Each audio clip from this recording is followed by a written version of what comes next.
उपस्थित पूरी नांगल चौधरी इलाके की पूरी सरदारी, मैं आप लोगों से एक ही बात कहना चाहूंगा। आज जो देश के अंदर जो हालात बने हैं, 10 साल से नरेंद्र मोदी ने अगर किसी का खून बहाया है तो वो इस देश की गरीब जनता है, किसान है, जवान है, युवा है। अग्निवीर जैसी योजना लाकर युवाओं का भविष्य खराब कर दिया। 17 साल में भर्ती, 21 साल में रिटायर। किसान को कहता है एमएसपी दूंगा और बदले में 3 काले कानून देता है। वापस कराने के लिए 750 किसानों की जान लेता है। साथियों, मैं आप लोगों से कहना चाहूंगा, आज देश के अंदर हालात सही नहीं है। ये तानाशाही सरकार चाहे जिसको ईडी, इनकम टैक्स और सीबीआई भेज के अंदर कर देती है। जो केजरीवाल के खिलाफ बयान देता है उसको बेल मिल जाती है और केजरीवाल को जेल मिल जाती है। दलित आदिवासी मुख्यमंत्री हेमंत सोरेन को जेल भेज देते हैं। ये देश के अंदर प्रजातंत्र है। इन लोगों ने तानाशाही, हिटलरशाही इस देश के अंदर मचा रखी है। मैं आप लोगों से आग्रह करना चाहूंगा, अगर इस तानाशाही को खत्म करना चाहते हो तो ये आखिरी मौका है, इसके बाद आप लोगों को मौका नहीं मिलेगा। ये लोग 400 पार की बात करते हैं, 400 पार चाहते हैं ताकि इस देश का संविधान बदल सके। बाबा साहब भीमराव अंबेडकर का बनाया हुआ संविधान ये लोग बदलना चाहते हैं। मैं आप लोगों से एक ही बात कहना चाहूंगा, जो लोग संविधान को बदलना चाहते हैं हमें उनको बदलने का काम करना है। बहुत बहुत धन्यवाद। राम राम साहब। जय हिंद, जय भारत, जय भीम। हेलो। इस लोकसभा क्षेत्र से हमारी कांग्रेस पार्टी के खड़गे जी के, सोनिया गांधी जी के, राहुल गांधी जी के, हम सब के उम्मीदवार राव दान सिंह जी।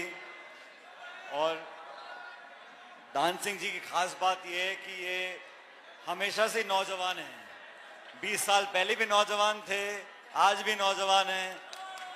मैं तो लेकिन मंच पर उपस्थित हमारे राजस्थान से पूर्व मंत्री और झुंझुनू के नागर साहब, राम राम। भाई साहब, मेरा भी प्रणाम स्वीकार करें। बहुत बहुत धन्यवाद। केवल एक शेर पढ़ना चाहता हूँ, एक शेर, केवल एक शेर अपने शेर के लिए। भाई पढ़ दो, इजाजत दे दिए साहब ने। जोरदार ताली बजा करके पायलट साहब का स्वागत करेंगे। सचिन पायलट, रावदान सिंह जिंदाबाद। भाई सुन ले, एक शेर सुना रहा हूं अपने भारत के शेर के लिए। मेरा छोटा भाई बेशक है सचिन पायलट, परंतु जब कल बॉम्बे में आप उतरे 10,000 लोगों ने आपको घेर करके आपका स्वागत किया महाराष्ट्र में।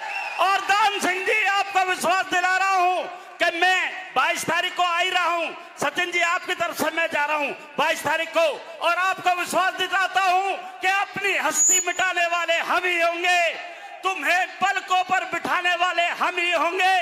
दौलत तो हर कोई लुटाने को बेताब है तुम पर जान लुटाने वाले हम ही होंगे, जान लुटाने वाले हम ही होंगे। बहुत बहुत धन्यवाद भाई साहब, thank you so much, thank you. बहुत बहुत धन्यवाद।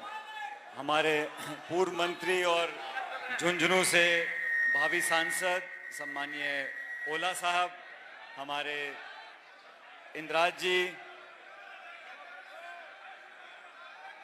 कसाना साहब, राव साहब, इस मंच पे जितने भी नेतागण हैं उन सबको मेरा नमस्कार।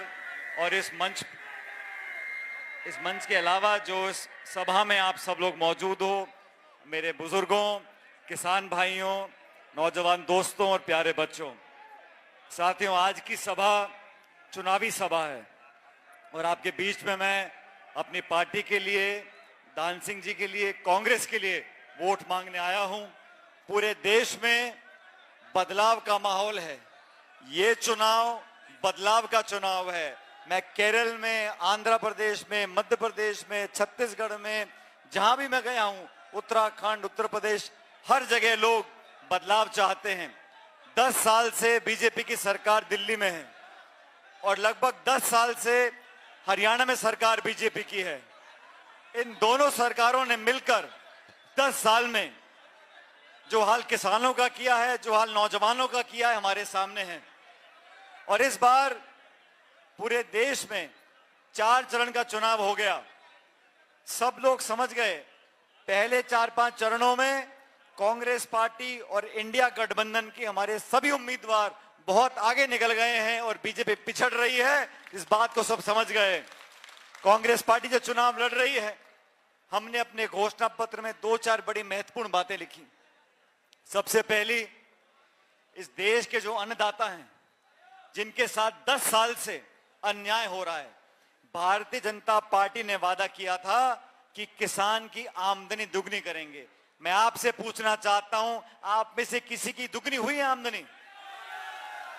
उसके उल्टा खाद, बीज, तेल, पानी, डीजल, सबकी दवाई बढ़ गई, सबकी कीमत बढ़ गई, कीमत बढ़ गई।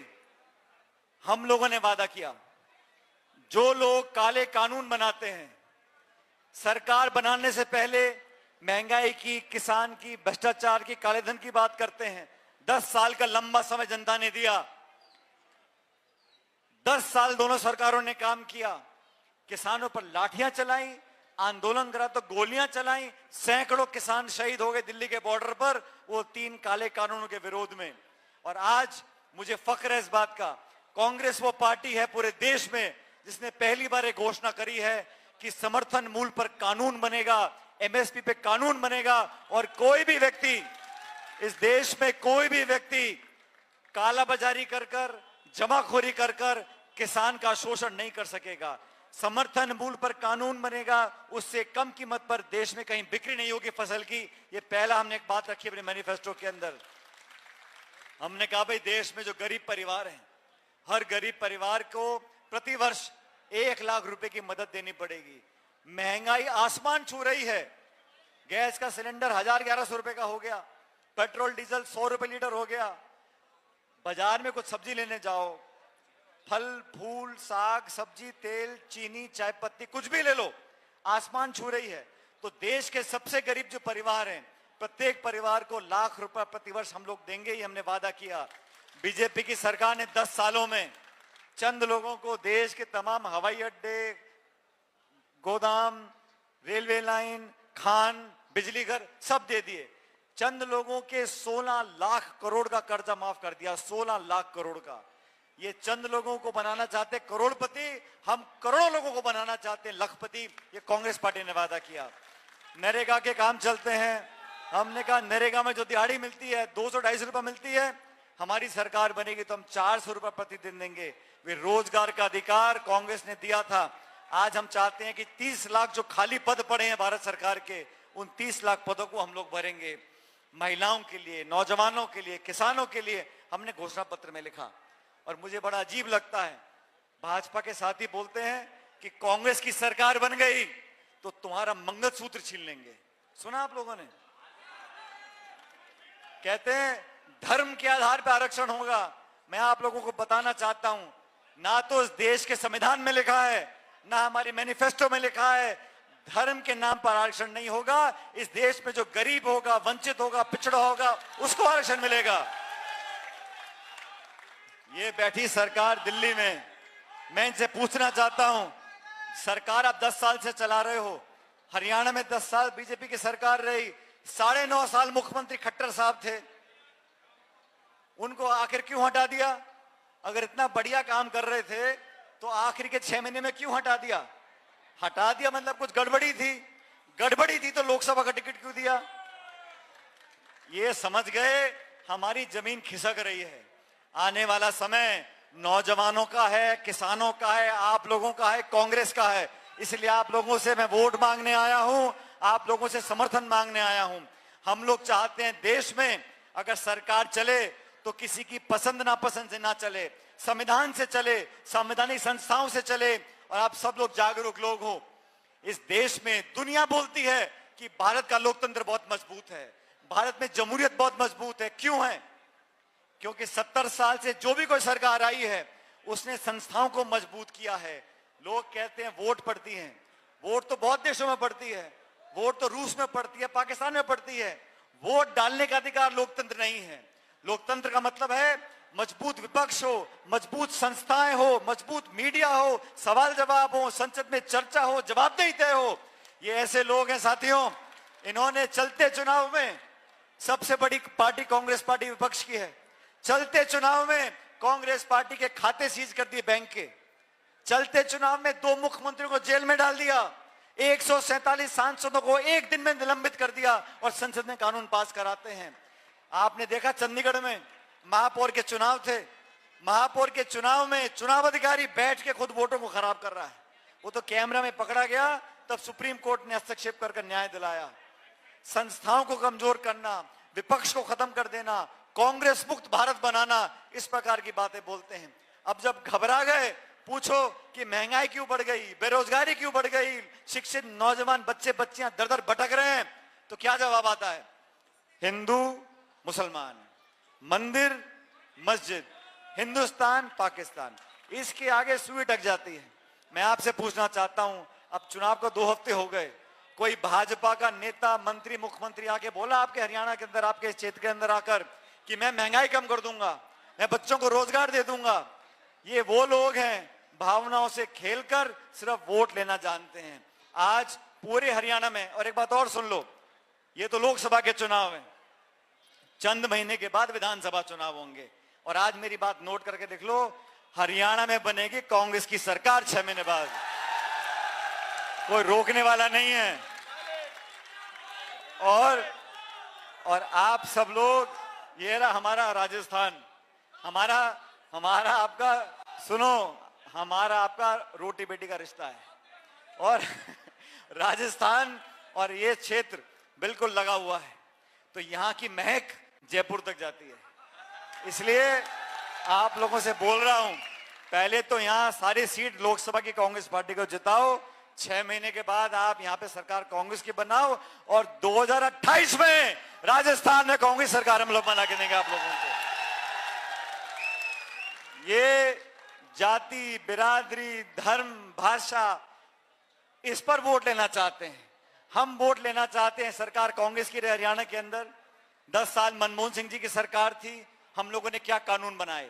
नरेगा का कानून बनाया, रोजगार का अधिकार दिया, शिक्षा का अधिकार दिया, खाद्य सुरक्षा का अधिकार दिया। इन लोगों ने क्या किया?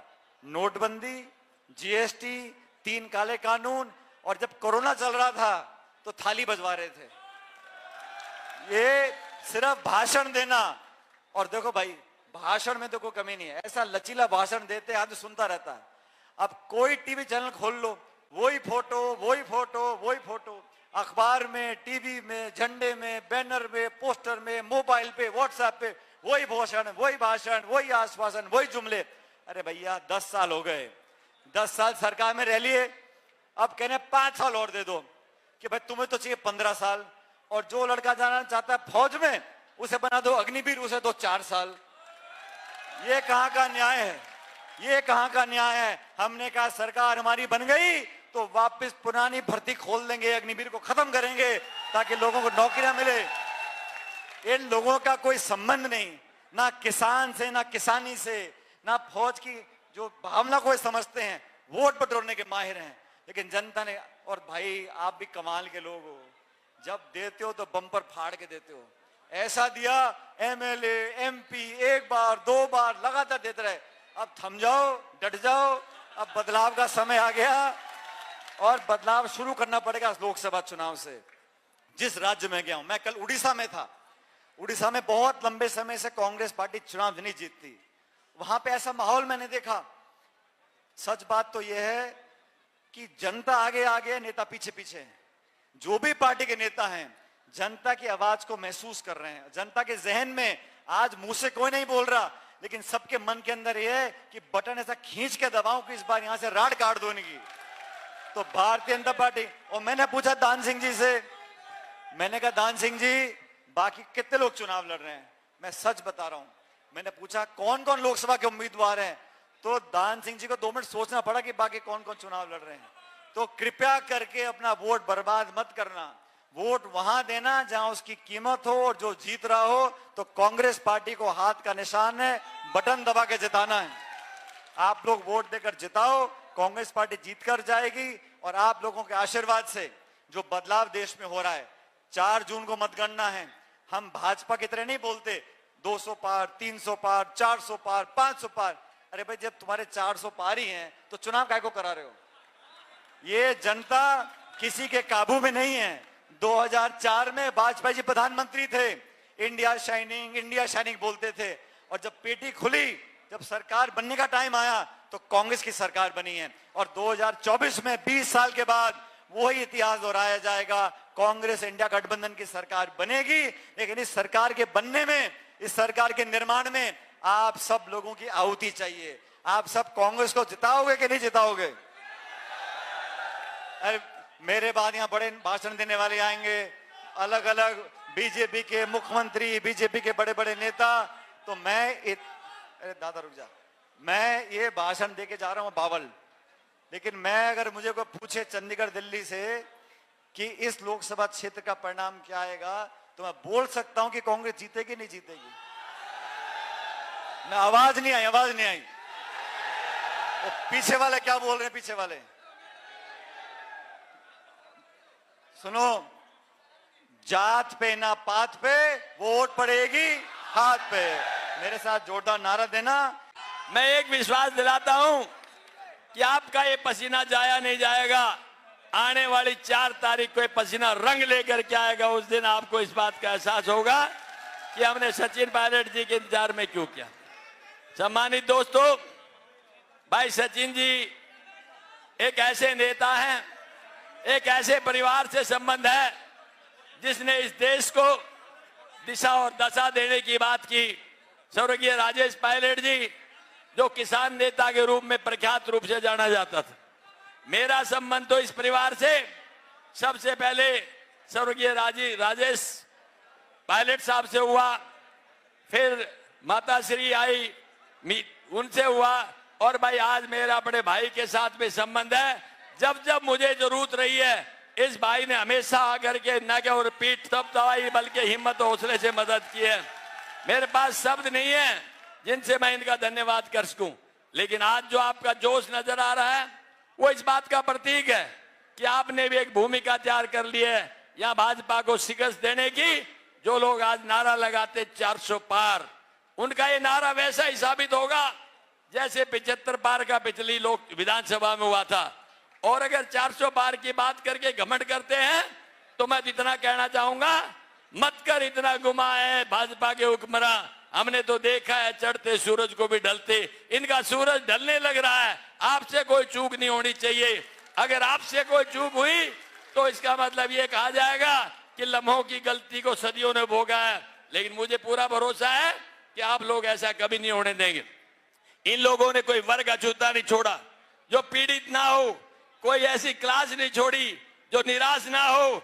इसलिए एक टाइम था जब लोग कमल के फूल की बात करते थे। आज तो क्या है कि कैसे कैसे मंजर सामने आने लगे हैं, लोग गाते गाते चिल्लाने लगे हैं, अरे बदल जाओ लोगों, अब तो कमल के फूल भी मुरझाने लगे हैं। और वो आपने मुरझा दिए। और उसके लिए हमारे भाई सचिन जी की बहुत सक्रिय भूमिका है। पूरे हिंदुस्तान के इस कोने से उस कोने तक जहां जाते हैं अपने एक अमिट छाप छोड़ के जाते हैं। मैं तो इतना ही कहूंगा, ये समय बार बार नहीं आता, ये समय बदलाव का है। और इस बदलाव के अंदर अगर आपने अपनी भूमिका निभा दी तो मैं समझता हूं निश्चित तौर पे 4 जून को जो रिजल्ट आएगा वो ऐसा ऐतिहासिक होगा, भारी मतों से आपकी विजयश्री होगी। इन शब्दों के साथ मैं पुनः सचिन भाई का धन्यवाद करते हुए अपनी वाणी को विराम देता हूं। जय हिंद, नमस्कार। और एक और भाई, 22 तारीख को सारे भाई सुन लें, 22 तारीख को आदरणीय राहुल गांधी जी की रैली है दादरी में। और भाई इस जोश को बरकरार रखना और उस रैली को इससे भी ज्यादा कामयाबी की तरफ लेकर जाना। आप सबका बहुत बहुत धन्यवाद। जय हिंद। 10 बजे का टाइम।